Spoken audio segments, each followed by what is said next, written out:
शहर के बीचों बीच बनी ऊंची इमारतों में से एक के 12वें माले पर एक छोटा सा अपार्टमेंट था। खिड़की से बाहर देखने पर पूरी सिटी की चमकती रोशनी दिखाई देती थी। ट्रैफिक का शोर दूर से किसी पिघलती धुन जैसा सुनाई देता और इस अपार्टमेंट में अक्सर गूंजती थी हंसी और बातें। यह वही जगह थी जहां अर्जुन और मीरा ने अपनी जिंदगी की एक नई शुरुआत की थी। दोनों की मुलाकात महज 1 साल पहले हुई थी। कॉलेज का आखिरी साल चल रहा था। अर्जुन सीधा-सादा लेकिन अपने सपनों में खोया रहने वाला लड़का था। उसके पास बहुत बड़ा बैंक बैलेंस नहीं था, लेकिन दिल बहुत बड़ा था। दूसरी तरफ मीरा एक स्मार्ट, खुलकर जीने वाली लड़की थी। उसका आत्मविश्वास ही उसकी पहचान था। जब दोनों की मुलाकात हुई थी, तो किसी को भी अंदाजा नहीं था कि ये रिश्ता इतनी जल्दी गहराई तक पहुंच जाएगा। कॉलेज खत्म होते ही उन्होंने फैसला किया कि शादी की सामाजिक जटिलताओं और रिश्तेदारों के सवाल-जवाब में उलझने से बेहतर है कि वे साथ रहकर एक दूसरे को और अच्छे से समझें। लिव इन रिलेशनशिप शहर के लिए ये कोई अनसुनी बात नहीं थी, लेकिन फिर भी लोगों की नज़रों में सवाल हमेशा रहते थे। अर्जुन और मीरा ने परवाह नहीं की। उन्होंने एक रेंटेड अपार्टमेंट लिया और अपनी नई दुनिया बसाई। शुरुआती दिन बेहद खूबसूरत थे। सुबह 7 उठना, चाय के कप पर हल्की-फुल्की बहस करना कि आज नाश्ता कौन बनाएगा, ऑफिस और काम के बाद देर रात तक फिल्में देखना, कभी एक दूसरे से नाराज होना और फिर जल्दी ही मान जाना। उनकी जिंदगी किसी सपने से कम नहीं लगती थी। 1 साल इसी तरह बीत गया। मीरा को लगता था कि अर्जुन उसकी हर कमी को पूरा करता है और अर्जुन को लगता था कि मीरा उसकी अधूरी दुनिया को रंगों से भर देती है। लेकिन किसी भी कहानी की तरह यहाँ भी सतह के नीचे कुछ ऐसा था जिसे कोई देख नहीं पा रहा था। वो थी अर्जुन की बेचैनी। अर्जुन अक्सर रात को सोते समय अचानक उठ बैठता। उसकी आंखों में डर साफ झलकता था। मीरा कई बार पूछती, क्या हुआ? कोई बुरा सपना देखा? लेकिन अर्जुन हमेशा टाल देता, कुछ नहीं, बस थोड़ी थकान है। मीरा को भी लगा शायद काम का तनाव होगा, लेकिन अर्जुन की आंखों में छुपा डर कुछ और कहानी कह रहा था। ओ थी मीरा का रहस्य उधर। मीरा के फोन पर अक्सर अजीब नंबर से कॉल आते। वो तुरंत बालकनी में चली जाती और धीमी आवाज में बात करती। जब अर्जुन पूछता कि कौन था, तो वो कहती, ऑफिस का काम है। बस यूं ही। अर्जुन को शक होता, लेकिन वो भरोसा तोड़ना नहीं चाहता था। शायद सच में ऑफिस का काम हो, उसने खुद को समझाया। इस अपार्टमेंट के बगल में रहने वाली एक बुजुर्ग औरत, शकुंतला देवी, अक्सर खिड़की से दोनों को देखती रहती। उन्हें अर्जुन मीरा की हंसी ठिठोली अच्छी भी लगती, लेकिन कभी-कभी उन्हें लगता कि इस घर में कुछ गड़बड़ है। रात के अंधेरे में कई बार उन्होंने अजीब आवाजें सुनी थीं, जैसे किसी के चिल्लाने या रोने की। लेकिन जब वो अगले दिन पूछती, तो अर्जुन मुस्कुरा देता और कहता, अरे आंटी, शायद टीवी की आवाज रही होगी। लेकिन शकुंतला देवी के मन में शंका का बीज बो चुका था। उनकी लिव इन की पहली सालगिरह थी। अर्जुन ने मीरा के लिए एक छोटा सा सरप्राइज प्लान किया। कमरे में कैंडल्स, दीवारों पर उनकी तस्वीरें और केक जिस पर लिखा था 1 year of us। मीरा की आंखों में आंसू आ गए। उसने अर्जुन को गले लगा लिया। उस रात दोनों ने अपने बीते साल की सारी यादें ताजा की। लेकिन उसी रात जब घड़ी ने 12 बजाए, अचानक मीरा का फोन जोर जोर से वाइब्रेट करने लगा। अर्जुन ने देखा, स्क्रीन पर नाम लिखा था अननोन। अर्जुन ने पूछा, कौन है इतनी रात को?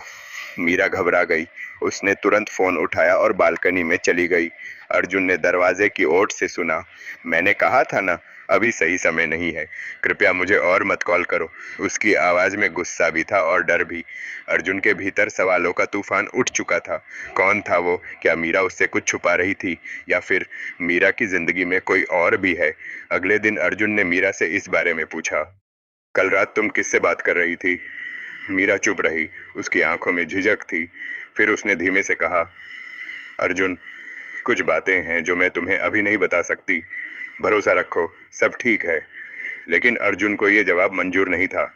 1 साल से हम साथ रह रहे हैं मीरा। अगर आज भी तुम्हें मुझसे सच कहने में डर लग रहा है, तो ये रिश्ता किस बुनियाद पर खड़ा है? मीरा ने कुछ नहीं कहा, बस खामोश रह गई। उस खामोशी ने दोनों के बीच पहली दरार डाल दी। कुछ ही दिनों बाद शहर में एक अजीब सी खबर फैलने लगी। पुलिस को शहर के अलग अलग हिस्सों में कुछ रहस्यमयी हत्याओं के सुराग मिल रहे थे। हर केस में एक पैटर्न था। पीड़ित की पहचान मिटा दी जाती और जगह पर केवल एक पुराना जला हुआ मोबाइल फोन छोड़ा जाता। लोगों में डर फैल गया था। अखबारों की सुर्खियां बन रही थी, सीरियल किलर का साया शहर पर। अर्जुन ने ये खबरें पढ़ी और अनजाने में उसकी नजर मीरा की ओर गई, क्योंकि हर बार जब खबर आती उसी रात मीरा को अननोन नंबर से कॉल जरूर आता। क्या ये महज इत्तेफाक था या फिर इन सब के पीछे कोई बड़ा सच छुपा था? अर्जुन के मन में शक गहराता जा रहा था। मीरा के रहस्यमयी कॉल, उसकी खामोशी और शहर में हो रही वारदातें सब किसी अदृश्य धागे से जुड़ते नजर आ रहे थे। उस रात अर्जुन ने ठान लिया, अब चाहे कुछ भी हो जाए मैं मीरा का सच जानकर रहूंगा। लेकिन उसे अंदाजा भी नहीं था कि यह सच न सिर्फ उसके रिश्ते को तोड़ देगा बल्कि पूरे शहर को हिलाकर रख देगा। अर्जुन ने तय कर लिया था कि अब वो अंधेरे में नहीं रहेगा। मीरा की रहस्यमयी बातें, अनजाने कॉल्स और उसके चेहरे पर हर बार उभरती घबराहट, ये सब उसकी नींद और चैन छीन चुके थे। एक रात जब मीरा सो रही थी, अर्जुन चुपचाप उठा और उसके फोन पर नजर डालने लगा। फोन पर पासवर्ड लगा था। पहले तो अर्जुन झिझका, लेकिन फिर खुद को समझाया, अगर ये रिश्ता बचाना है तो सच जानना ही होगा। काफी कोशिशों के बाद आखिरकार उसने पासवर्ड खोल लिया। फोन में एक चैट थी, लेकिन नाम सेव नहीं था, बस नंबर। चैट में संदेश पढ़कर अर्जुन के पैरों तले जमीन खिसक गई। चैट में लिखा था, काम पूरा हुआ, अभी वक्त चाहिए, शक होने लगा है, जल्दी करो वरना अंजाम बुरा होगा। ये सब देखकर अर्जुन के हाथ कांपने लगे। मीरा आखिर किस काम की बात कर रही थी और कौन था जो उसे धमका रहा था? अगली सुबह अर्जुन काम पर जाने ही वाला था कि बगल वाली आंटी शकुंतला देवी ने उसे रोक लिया। बेटा जरा ध्यान रखना, कल रात फिर उस कमरे से अजीब आवाजें आ रही थीं, कोई रो रहा था शायद। अर्जुन चौंक गया। आंटी, शायद सपना देखा होगा आपने। शकुंतला देवी ने गहरी सांस ली। नहीं बेटा, मैं बूढ़ी हूँ लेकिन कान अभी ठीक हैं। और सुनो, इस बिल्डिंग में पहले भी ऐसा हुआ है। कुछ साल पहले इसी फ्लोर पर एक लड़की रहस्यमयी तरीके से गायब हो गई थी। अर्जुन के रोंगटे खड़े हो गए। मीरा का बदलता व्यवहार, पिछले कुछ दिनों से मीरा का व्यवहार बदलने लगा था। कभी बहुत चुप रहती तो कभी अचानक बहुत गुस्सा कर देती। रात को देर तक बालकनी में खड़ी रहना, किसी को देखना और फिर जल्दी से कमरे में आ जाना, ये सब अर्जुन के लिए और सवाल खड़े कर रहा था। एक दिन अर्जुन ने सीधे पूछ ही लिया, मीरा, आखिर तुम मुझसे क्या छुपा रही हो? ये कॉल्स किसके हैं और तुम हर बार क्यों डर जाती हो? मीरा ने उसकी आंखों में देखा, कुछ देर तक खामोश रही, फिर बोली, अर्जुन, प्लीज मुझ पर भरोसा करो।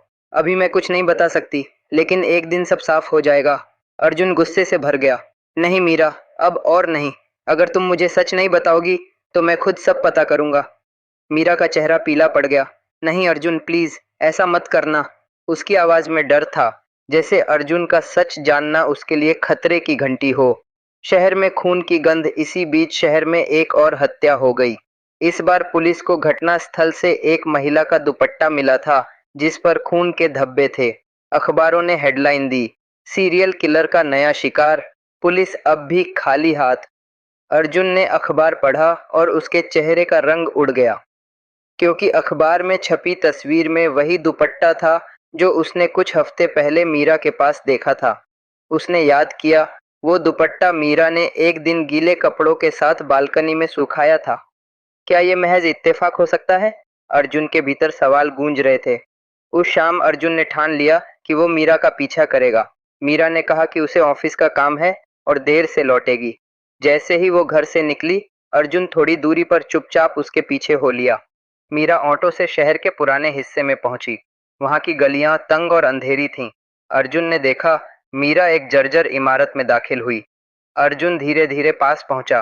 खिड़की से झांककर देखा, अंदर कुछ लोग मीरा के सामने बैठे थे। उनके चेहरे पर नकाब था। उनमें से एक ने कहा, तुम्हें पता है ना कि अब पीछे हटने का मतलब क्या होगा? मीरा ने कांपती आवाज में कहा, मैं जानती हूँ। लेकिन अर्जुन को शक होने लगा है। नकाबपोश आदमी ने ठंडी हंसी हंसते हुए कहा, तो उसे हमेशा के लिए खामोश कर दो। अर्जुन के दिल की धड़कन रुक सी गई। उसने तुरंत खुद को खिड़की से पीछे खींच लिया। उस रात अर्जुन घर लौटा तो भीतर ही भीतर टूट चुका था। जिस मीरा को वो अपनी जिंदगी मानता था, क्या वो सच में किसी खतरनाक खेल में शामिल थी? क्या वो उसका भरोसा तोड़ रही थी, या फिर मीरा भी किसी जाल में फंसी हुई थी? जब मीरा घर लौटी, उसने सामान्य बनने की कोशिश की, लेकिन अर्जुन, उसकी आंखों में वो खामोशी पड़ चुका था जो किसी बड़े राज का इशारा कर रही थी।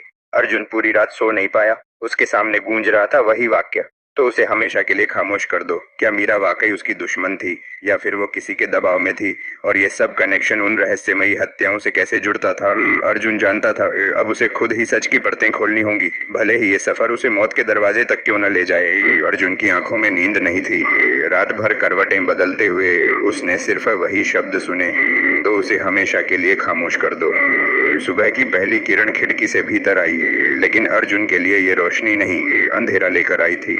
अब सवाल सिर्फ इतना नहीं था कि मीरा क्या छुपा रही है, सवाल ये था कि क्या उसकी जिंदगी खतरे में है। अर्जुन ने तय किया कि अब वह अकेला ये खेल नहीं खेलेगा। वो सीधे पुलिस स्टेशन पहुंचा, ड्यूटी ऑफिसर से मिला और बोला, सर मुझे लगता है कि इन हत्याओं के पीछे मेरी गर्लफ्रेंड का हाथ हो सकता है। पुलिस वाले ने पहले हंसी उड़ाई। हर लड़का जब गर्लफ्रेंड से झगड़ता है तो ऐसा ही कहता है, लेकिन जब अर्जुन ने वो चैट मैसेज, अजीब कॉल्स और अपने देखे सुने हालात बताए तो इंस्पेक्टर राठौर गंभीर हो गए। उन्होंने कहा, देखो हम तुम्हें अभी कोई वादा नहीं कर सकते, लेकिन अगर तुम्हारी बात में सच है तो हमें सबूत चाहिए। तुम उस पर निगरानी रखो, हर छोटी बड़ी बात हमें बताओ। अर्जुन ने सिर हिलाया, लेकिन उसके दिल में डर बैठ गया था। अगर मीरा ने सचमुच मुझे मारने की साजिश रची तो?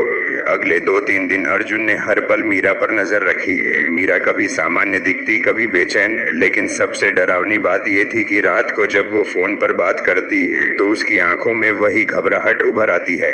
एक रात अर्जुन ने खिड़की से देखा, नीचे सड़क पर 2 आदमी खड़े थे। दोनों ने काले कपड़े पहने थे और चेहरा ढका हुआ था। वो लगातार अपार्टमेंट की ओर देख रहे थे। जैसे ही अर्जुन ने खिड़की से झांका, वो तेजी से वहां से चले गए। उसकी रीढ़ की हड्डी में सिहरन दौड़ गई। क्या ये वही लोग हैं जिनसे मीरा मिलती है? अगली सुबह अर्जुन ने मीरा को आईने में देखते हुए रोते पाया। उसके हाथ में एक पुरानी फोटो थी, जिसमें एक छोटी बच्ची और एक महिला दिखाई दे रही थी। अर्जुन ने पूछा, ये कौन है? मीरा ने तुरंत फोटो छुपा दी। कुछ नहीं, बस पुरानी यादें हैं। लेकिन उसकी आंखें बहुत कुछ कह रही थीं। अर्जुन ने पहली बार महसूस किया कि शायद मीरा सचमुच किसी गहरे दर्द में है। शायद ये सिर्फ धोखा नहीं, बल्कि मजबूरी भी हो सकती है। इसी बीच शहर में एक और हत्या हुई। इस बार पीड़ित एक बिजनेसमैन था। पुलिस को घटनास्थल से जो चीज मिली उसने सबको हैरान कर दिया। एक लाल रंग का लॉकेट जिस पर एम लिखा था। अर्जुन ने ये खबर पढ़ी और उसका दिल जोर जोर से धड़कने लगा, क्योंकि उसने वही लॉकेट मीरा की अलमारी में देखा था। वो घर लौटा और चुपचाप अलमारी टटोली। लॉकेट वहां नहीं था। उसका शक और गहराता गया। उसी रात अर्जुन ने मीरा को बहाने से बाहर भेज दिया और खुद उसके फोन से कॉल रिकॉर्डिंग ऑन कर दी। जैसे ही मीरा का अननोन नंबर से फोन आया, बातचीत रिकॉर्ड हो गई। बातचीत सुनकर अर्जुन का खून जम गया। नकाबपोश आदमी, अगला निशाना तैयार है, बस सिग्नल का इंतजार करो। मीरा, नहीं, मैं अब और नहीं कर सकती। अर्जुन को सब पता चल जाएगा। आदमी, तो याद रखना, अगर पीछे हटी तो पहले वो मरेगा। अर्जुन की आंखों में आंसू आ गए। तो ये सच है, मीरा इस खेल में शामिल है, लेकिन शायद उसकी मजबूरी भी है। अगले दिन शकुंतला देवी ने अर्जुन को बुलाया। उनकी आंखों में डर था। उन्होंने धीमी आवाज में कहा, बेटा, कल रात मैंने एक अजीब चीज देखी। मीरा छत पर गई थी। उसके हाथ में कुछ लाल रंग का था और वो किसी को नीचे फेंक रही थी। मुझे समझ नहीं आया क्या था, लेकिन वो खून से सना हुआ लग रहा था। अर्जुन के पैरों तले जमीन खिसक गई। क्या मीरा सचमुच कातिल है? सीधी टक्कर। उस रात अर्जुन ने हिम्मत जुटाई और मीरा से सीधा सवाल किया, मीरा, ये सब क्या है? वो कॉल्स, वो लोग और वो लॉकेट, सच बताओ वरना मैं पुलिस के पास जाऊंगा। मीरा का चेहरा सफेद पड़ गया। उसकी आंखों से आंसू बह निकले। वो चीखी, तुम नहीं समझोगे अर्जुन, अगर मैंने सच बता दिया तो तुम्हारी जान चली जाएगी। अर्जुन चौंक गया। मतलब ये खेल मेरी जान से भी जुड़ा है? मीरा ने सिर झुका लिया। उसकी खामोशी ने सब कह दिया। उस रात अर्जुन ने तय कर लिया, अब वो पीछे नहीं हटेगा। चाहे सच कितना भी खतरनाक क्यों ना हो, वो मीरा का राज जान कर रहेगा। लेकिन उसे अंदाजा भी नहीं था कि अगला कदम उसे सीधे मौत की दहलीज पर ले जाएगा। और इस खेल की असली शुरुआत अब होने वाली है। अर्जुन और मीरा के बीच खामोशी अब दीवार बन चुकी थी। अर्जुन हर रोज मीरा की आंखों में झांकता, लेकिन वहां बस डर और बेचैनी दिखाई देती। उसे लगने लगा था कि ये मामला केवल प्यार और धोखे का नहीं, बल्कि कुछ और ही बड़ा खेल है। एक रात अर्जुन ने देखा कि मीरा अचानक उठी और बाहर निकल गई। वो बिना आवाज के उसके पीछे चला। शहर की सुनसान सड़कें, चारों ओर गहरा सन्नाटा। मीरा एक काली कार में बैठी और चली गई। अर्जुन ने बाइक उठाई और दूरी बनाकर उसका पीछा करने लगा। करीब आधे घंटे बाद कार शहर के पुराने औद्योगिक इलाके में रुकी। यह जगह बरसों से वीरान थी। जंग लगे कारखाने, टूटी दीवारें और अंधेरी गलियां। अर्जुन ने देखा मीरा कार से उतरी और एक जर्जर गोदाम के भीतर चली गई। अर्जुन धीरे धीरे खिड़की तक पहुंचा और भीतर झांकने लगा। अंदर का नजारा उसकी सांस रोक देने वाला था। कमरे के बीचों बीच एक बड़ी सी मेज थी जिस पर शहर का नक्शा फैला हुआ था। नकाबपोश लोग उस नक्शे पर लाल निशान लगा रहे थे। मीरा उनके बीच खड़ी थी। उनमें से एक आदमी ने कहा, अगला निशाना तय हो गया है, कल रात 12 बजे काम पूरा होना चाहिए। मीरा ने कांपती आवाज में कहा, लेकिन पुलिस बहुत सतर्क हो चुकी है, अब और खतरा बढ़ेगा। आदमी कर्जा हो जाता है और कहता है, तुम्हें हमारी बात माननी ही होगी। याद रखो, तुम्हारी कमजोरी तुम्हारे साथ रहती है। वो लड़का, अगर जुबान खोली तो सबसे पहले वही मरेगा। अर्जुन के कानों में ये शब्द गूंज गए, तो ये लोग सच में मेरी जान के पीछे पड़े हैं। उसी वक्त अर्जुन की नजर एक नकाबपोश आदमी पर गई। वो बाकियों से अलग था। उसके हाथ पर एक पुराना सांप का टैटू बना हुआ था। अर्जुन को लगा कि उसने ये टैटू पहले कहीं देखा है, लेकिन याद नहीं आया कहाँ। उसने मोबाइल से तस्वीर लेने की कोशिश की, लेकिन कैमरे की हल्की फ्लैश से अंदर वालों को भनक लग गई। कौन है वहाँ? एक नकाबपोश चिल्लाया। अर्जुन घबरा गया और तुरंत भाग निकला। वो अंधेरी गलियों से भागता हुआ अपनी बाइक तक पहुंचा। पीछे से दो आदमी उसका पीछा कर रहे थे। गोदाम के पास गूंजती आवाजें, दौड़ते कदम और सन्नाटा तोड़ती धमकी, भाग मत वरना यही जान से मार देंगे। अर्जुन ने जैसे तैसे बाइक स्टार्ट की और तेजी से निकल गया। दिल इतनी तेजी से धड़क रहा था जैसे सीने से बाहर निकल जाएगा। जब अर्जुन अपार्टमेंट लौटा, मीरा पहले से वहां मौजूद थी। वो ऐसे दिखा रही थी जैसे कहीं गई ही ना हो। उसने पूछा, तुम इतने पसीने में क्यों हो? सब ठीक है? अर्जुन ने उसकी आंखों में देखा और कहा, हाँ सब ठीक है। लेकिन उसके भीतर तूफान उठ रहा था। मीरा ये सब क्यों कर रही है? क्या वो सचमुच मेरे खिलाफ है या मजबूरी में फंसी हुई है? शकुंतला देवी का इशारा। अगली सुबह शकुंतला देवी ने अर्जुन को रोका। उनके हाथ में एक पुरानी डायरी थी। बेटा, ये डायरी मुझे छत पर मिली थी, शायद मीरा की है। इसमें अजीब अजीब बातें लिखी हैं। अर्जुन ने डायरी खोली। पहले ही पन्ने पर लिखा था, अगर मैंने ये सब नहीं किया तो वो लोग अर्जुन को मार देंगे। मैं फंस चुकी हूँ, बाहर निकलने का कोई रास्ता नहीं। अर्जुन की आंखें भर आईं। तो सच यही था, मीरा इस खेल में मजबूरी से शामिल थी। वो अर्जुन को बचाने के लिए अपराधियों के इशारों पर नाच रही थी। अर्जुन सीधे इंस्पेक्टर राठौर के पास गया और सब कुछ बताया, डायरी, नकाबपोशों का अड्डा और वो सांप का टैटू। राठौर ने कहा, हमें अब साफ हो गया है कि मीरा किसी गैंग के दबाव में है और ये गैंग शहर में हो रही हत्याओं के पीछे है। हमें सबूत चाहिए ताकि उन्हें पकड़ सकें। अर्जुन ने हिम्मत दिखाई और बोला, मैं उनके बीच जाकर सबूत जुटाऊंगा, लेकिन आपको मेरी सुरक्षा करनी होगी। राठौर ने सिर हिलाया, ये खेल बहुत खतरनाक है अर्जुन, लेकिन अगर तुम तैयार हो तो हम तुम्हारे साथ हैं। उस रात अर्जुन ने मीरा को गले लगाया और बोला, मीरा, मैं जानता हूं तुम किसी मजबूरी में हो, लेकिन याद रखो, मैं तुम्हें अकेला नहीं छोड़ूंगा, चाहे मौत भी सामने खड़ी हो। मीरा फूट फूट कर रो पड़ी। उसने कहा, अर्जुन, तुम कुछ नहीं समझते, ये लोग बहुत ताकतवर हैं। अगर तुमने सच जान लिया तो ये शहर हिल जाएगा। अर्जुन ने उसकी आंखों में देखकर कहा, तो फिर ये शहर हिलेगा, लेकिन अब हम ये खेल खत्म करेंगे। मीरा की खामोशी, अपराधियों की धमकी और अर्जुन का साहस, सब मिलकर अब एक तूफान बनने वाले थे। लेकिन इस तूफान का पहला शिकार कौन होगा? क्या अर्जुन अपनी जान बचा पाएगा या फिर मीरा का रहस्य ही उसकी मौत बन जाएगा? जवाब अभी अंधेरे में छिपा था। अर्जुन ने ठान लिया था, अब डरकर पीछे हटना नामुमकिन है। मीरा की आंखों में छिपा डर और उसकी डायरी में लिखी बातें साफ कर रही थीं कि वो इस खेल की दोषी नहीं बल्कि शिकार है। लेकिन सवाल अब भी वही था, ये लोग कौन हैं और क्यों शहर में एक के बाद एक हत्याएं हो रही हैं? पुलिस का जाल। इंस्पेक्टर राठौर ने अर्जुन को बुलाया। अर्जुन, तुम्हें मीरा के और करीब जाना होगा, उसकी हर हरकत पर नजर रखनी होगी। हमें सबूत चाहिए, तभी हम इस गैंग को पकड़ पाएंगे। अर्जुन ने पूछा, लेकिन अगर वो लोग मुझे पकड़ लें तो?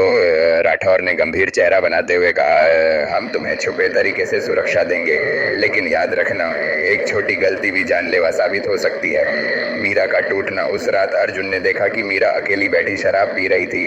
उसकी आंखें लाल थीं और हाथ कांप रहे थे। अर्जुन ने पास जाकर कहा, मीरा, मुझसे सच कह दो, मैं तुम्हारा साथ नहीं छोड़ूंगा। मीरा अचानक फूट फूट कर रो पड़ी। अर्जुन, मुझे मजबूर किया गया है। मेरी माँ और छोटी बहन को उन्होंने बंधक बना रखा है। अगर मैं उनके कहे मुताबिक काम न करूं तो वो उन्हें मार देंगे और तुम्हें भी अर्जुन के दिल पर हथौड़े से चोट लगी, तो ये सब मजबूरी थी, लेकिन काम क्या था? मीरा ने कांपती आवाज में कहा, मैं खुद कातिल नहीं हूँ अर्जुन, लेकिन वो मुझे अपने हर प्लान में शामिल करते हैं। मेरी पहचान, मेरा लॉकेट, मेरा नाम सब इस्तेमाल करते हैं ताकि शक मुझ पर जाए। अर्जुन हैरान रह गया। मतलब ये हत्याएं गैंग कर रहा था और मीरा को मोहरा बनाया गया था। सांप का टैटू, अर्जुन ने पूछा। मीरा, उनमें से किसी की कोई पहचान याद है? मीरा ने कहा, हाँ, उनके लीडर के हाथ पर एक सांप का टैटू है। जब भी वो सामने आता है सब चुप हो जाते हैं, उसकी बात ही आखिरी होती है। अर्जुन का दिमाग घूम गया। वो वही टैटू था जो उसने गोदाम में देखा था। अगला निशाना, उसी रात मीरा का फोन बजा। स्पीकर ऑन था।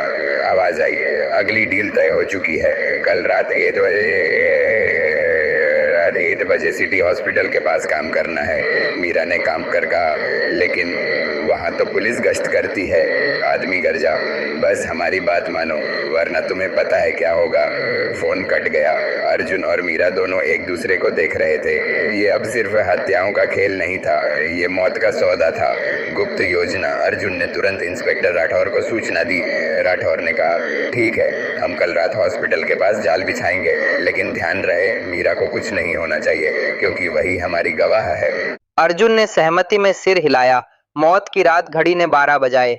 सड़कें सुनसान थीं। सिटी हॉस्पिटल के आसपास पुलिस गुप्त रूप से तैनात थी।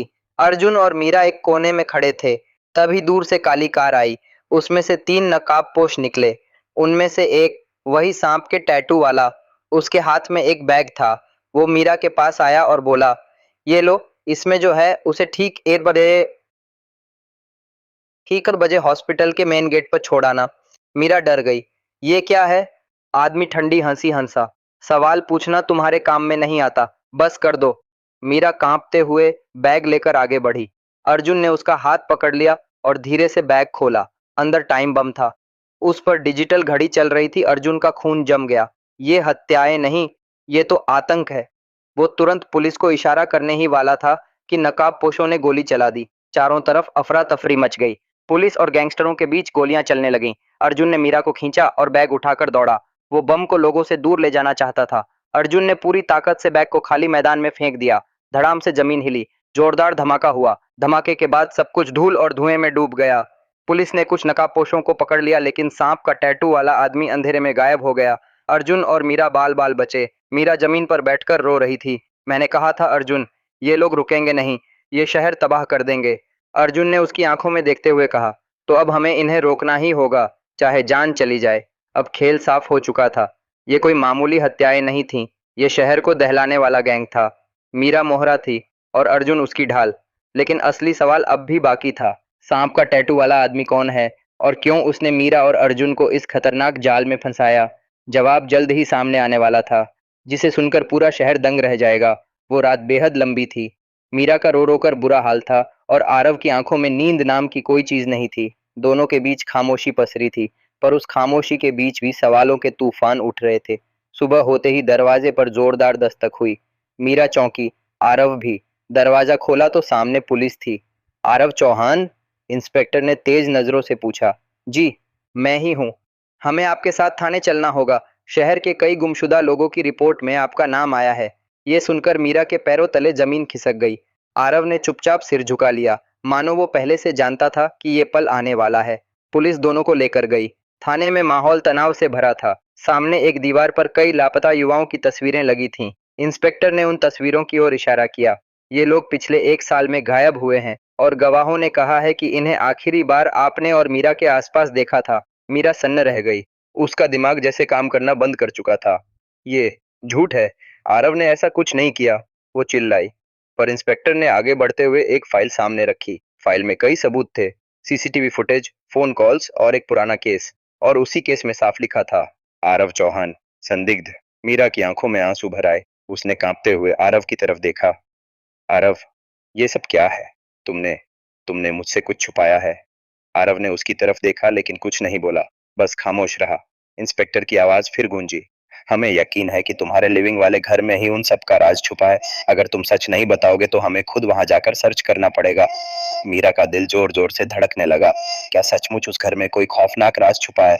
उसने कांपती आवाज में कहा, नहीं, आप गलत सोच रहे हैं। वो घर। लेकिन इंस्पेक्टर ने बीच में ही रोक दिया। टीम भेज दी गई है, सर्च अभी होगा। कुछ देर बाद पुलिस की टीम उस अपार्टमेंट में दाखिल हुई। आरव और मीरा दोनों वहीं मौजूद थे। घर का दरवाजा खुला और पुलिस अंदर घुसी। शुरुआती तलाशी में कुछ खास नहीं मिला, पर जैसे ही स्टोर रूम का ताला तोड़ा गया, सबकी आंखें फटी की फटी रह गई। अंदर की दीवारों पर अजीब पेंटिंग्स बनी थी, खून जैसे लाल रंग से खींची गई रेखाएं, चेहरे और कुछ अंधेरे चिन्ह। कोने में लकड़ी के पुराने बक्से रखे थे। जब उन्हें खोला गया तो उसमें कपड़े, मोबाइल और गहने मिले, ठीक वही जो शहर के लापता लोगों से जुड़े थे। पूरा कमरा गवाही दे रहा था कि इस घर में कोई बड़ा खेल चल रहा है। मीरा चीख पड़ी, ये सब झूठ है, आरव ऐसा नहीं कर सकता, कोई हमें फंसा रहा है। लेकिन आरव अब भी खामोश था। उसकी आंखों में एक अजीब सा दर्द था और होठों पर हल्की सी मुस्कान। इंस्पेक्टर ने गुस्से से कहा, तो असली खेल तू ही खेल रहा था आरव। शहर की भीड़, मीडिया और पुलिस अब इस राज को जानने के लिए बेचैन थी। हर कोई सिर्फ यही सोच रहा था, आरव कौन है और आखिर इस घर में इतने लोगों का राज क्यों छुपा था। लेकिन असली सच अभी सामने आना बाकी था, और वो सच इतना डरावना था कि पूरा शहर दंग रह जाएगा। रात का समय था, बारिश थम चुकी थी, लेकिन हवा में नमी और ठंडक बाकी थी। पूरे शहर में एक ही चर्चा थी, आदित्य और आर्या का सच क्या है। अखबारों में उनके बारे में लेख छप रहे थे, टीवी चैनल्स पर उनकी तस्वीरें दिख रही थीं। कोई कहता आदित्य अपराधी है, कोई कहता आर्या ने कोई खतरनाक राज छुपा रखा है। लेकिन इस शोरगुल के बीच आदित्य और आर्या के फ्लैट की खामोशी सबसे ज्यादा डरावनी थी। दोनों एक दूसरे को देख भी नहीं पा रहे थे। आदित्य का डर और आर्या की चुप्पी। आदित्य पूरी रात करवटें बदलता रहा। आर्या, ये सब आखिर हो क्या रहा है? ये लोग क्यों कह रहे हैं कि तुम असली आर्या नहीं हो? आर्या ने धीरे से उसकी ओर देखा। उसकी आंखों में डर नहीं, बल्कि गहरी थकान थी। आदित्य, सच छुपा छुपा कर मैं अब और नहीं जी सकती। जिस दिन से तुम्हें मिला था, उसी दिन से जानती थी कि एक दिन ये सच बाहर आ ही जाएगा। आदित्य का दिल धड़क उठा। तो बताओ ना, आखिर सच है क्या? छिपा हुआ अतीत। आर्या ने सांस ली और खिड़की से बाहर देखने लगी। आदित्य, मैं वो नहीं हूं जो तुम सोचते हो। जिस नाम से तुम मुझे जानते हो, वो नाम असली नहीं है। आदित्य की आंखें चौड़ी हो गईं। मतलब तुम आर्या नहीं हो? नहीं, उसकी आवाज कांप गई। मेरा असली नाम अन्विता है। आर्या असल में कोई और थी, मेरी जुड़वां बहन। कमरे में सन्नाटा छा गया। जुड़वां बहन का राज। आदित्य की सांसें भारी हो गईं। तो असली आर्या कहाँ है? अन्विता की आंखों में आंसू भर आए। वो मर चुकी है आदित्य, 1 साल पहले। आदित्य हिल गया। क्या?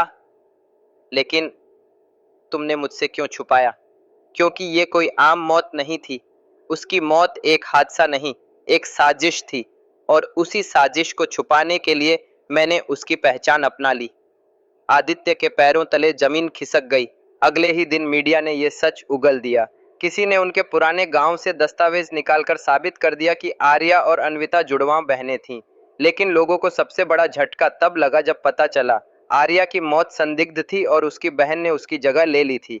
पूरा शहर दंग रह गया। लोग कहने लगे, तो हम इतने दिन जिस लड़की को आर्या मानते रहे, वो तो कोई और है। क्या ये हत्या की कहानी है? क्या आदित्य भी इसमें शामिल था? आदित्य के मन में बवंडर उठने लगे। तो ये था सच? लेकिन आर्या, मतलब अन्विता, तुमने मुझ पर भरोसा क्यों नहीं किया? मैं तुम्हारे साथ था ना। अन्विता ने आंसू पोंछे। क्योंकि अगर मैंने सच बताया होता तो शायद तुम भी मुझसे दूर हो जाते। और मुझे डर था कि आर्या की मौत का राज बाहर आते ही उन लोगों के निशाने पर मैं भी आ जाऊंगी जिन्होंने उसे मारा। छुपा हुआ हत्यारा? आदित्य ने कांपती आवाज में पूछा। तो किसने मारा उसे? अन्विता की आंखें कठोर हो गईं। यही तो वो सच है आदित्य, जिसे उजागर करना बाकी है। और यकीन मानो, जब वो सच सामने आएगा तो सिर्फ हमारा रिश्ता ही नहीं, पूरा शहर हिल जाएगा। आखिरी मोड़ की ओर उस रात दोनों खामोश बैठे रहे। बाहर बादलों की गड़गड़ाहट गूंज रही थी। अन्विता के चेहरे पर भय और साहस दोनों थे। आदित्य, उसने धीरे से कहा, अब तुम्हें एक वादा करना होगा। चाहे जो भी हो, मेरा साथ मत छोड़ना। क्योंकि अगली बार जो सच बाहर आएगा वो शायद हम दोनों की जिंदगी हमेशा के लिए बदल देगा। आदित्य ने उसका हाथ कसकर थाम लिया। अब पीछे मुड़ने का कोई रास्ता नहीं अन्विता। अगर तुम्हारे साथ खड़ा होना है तो अंत तक खड़ा रहूंगा। शहर की हवा भारी थी। लोग अब खुलेआम चर्चा कर रहे थे। रिया कौन थी असल में? क्या वो सच में इंसान थी या कोई और? अर्जुन ने जो देखा, क्या वही सच था? हर तरफ अफवाहें फैल चुकी थीं। पुलिस, पत्रकार और साइंटिस्ट तक इस केस में दिलचस्पी लेने लगे थे। अर्जुन रातों रात बदल चुका था। उसकी आंखों में अब नींद नहीं, बस डर और बेचैनी थी। रिया की मुस्कान, उसका प्यार और फिर उसका अचानक गायब हो जाना, सब कुछ उसकी नसों को चीर रहा था। वो सोच रहा था, क्या मैंने किसी इंसान से प्यार किया था या किसी छाया से? लेकिन दिल मानने को तैयार नहीं था। उसे पूरा यकीन था कि रिया उससे प्यार करती थी, चाहे वो कोई भी हो, इंसान या कुछ और। इसी बीच शहर में एक नया मोड़ आया। रिया का पुराना घर मिला, एक जर्जर हवेली जो शहर के बाहर वीराने में खड़ी थी। पुलिस ने जब उस घर की तलाशी ली तो दीवारों पर अजीब चिन्ह और पुराने अखबार चिपके हुए मिले। उन अखबारों में हेडलाइन थी, 20 साल पहले रहस्यमयी हादसे में पूरा परिवार गायब। वो हवेली रिया का मायका था और सच ये था कि उसके परिवार के बारे में किसी को आज तक कुछ पता नहीं चला था। अर्जुन खुद वहां पहुंचा। दीवारों को छूते ही उसे ठंडी लहर महसूस हुई, जैसे कोई उसे रोक रहा हो। अचानक उसकी नजर एक पुराने आईने पर पड़ी। आईने में उसने खुद को अकेला खड़ा देखा, लेकिन पीछे रिया की परछाई थी। वो कांप उठा। रिया, तुम हो यहाँ? आईना धुंधला हुआ और उस पर लिखा उभर आया, सच मत जानो अर्जुन, वरना ये शहर बच नहीं पाएगा। अब रहस्य और गहरा गया। क्या रिया कोई साधारण लड़की थी या उसके पीछे कोई ऐसी ताकत थी जिसे छेड़ना पूरे शहर को तबाह कर सकता था? अर्जुन के सामने अब दो रास्ते थे, सच जानकर अपनी और शहर की जिंदगी खतरे में डालना, या फिर सब भूलकर रिया की यादों को दफना देना। लेकिन इंसान का दिल हमेशा सच की तरफ खींचता है। अर्जुन ने ठान लिया, चाहे कुछ भी हो, मैं सच का दरवाजा खोलूंगा।